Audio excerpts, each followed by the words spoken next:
Hello everyone. So let's begin with the practical hands-on demonstration on Power BI. Okay. So let's start with the installation part or the downloading process of Power BI.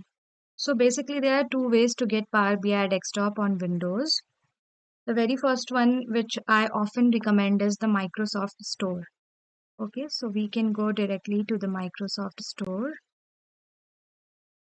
here, and as you can see, it's already downloaded because I have used Power BI earlier, so it is already installed in my desktop.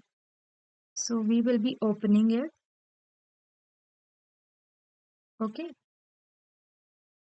yes, that's nice. So before we touch the data, let me quickly show you what the Power BI desktop screen looks like and the important terms you'll hear throughout this video. All right, so now we can click on get data from other sources. Okay, so as you can see, uh, all right, so now what is this file home insert modeling? So this is the ribbon at the top. It has tabs like home, insert, modeling, view, optimize, help. And this is how Power BI overall desktop looks like. Now coming to the left hand vertical bar here this side, we have three icons, that is report view, which looks like a bar chart. So this is where we design our dashboard pages. Okay. The other one is the table view, which looks like the grid icon. This shows the raw data row by row like a spreadsheet.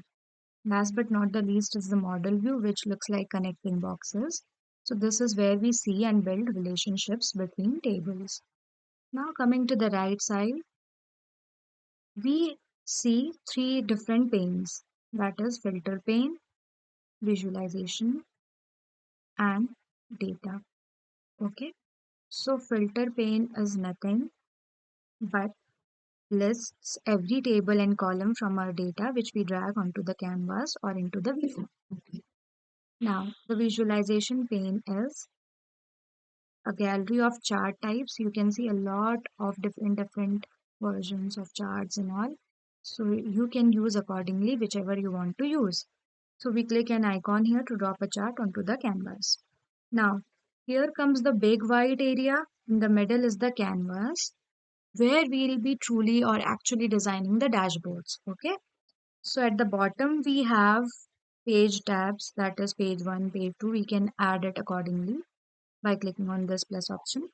So it's just like an Excel sheet tabs, one for each dashboard page. Okay. So let's begin with the second part.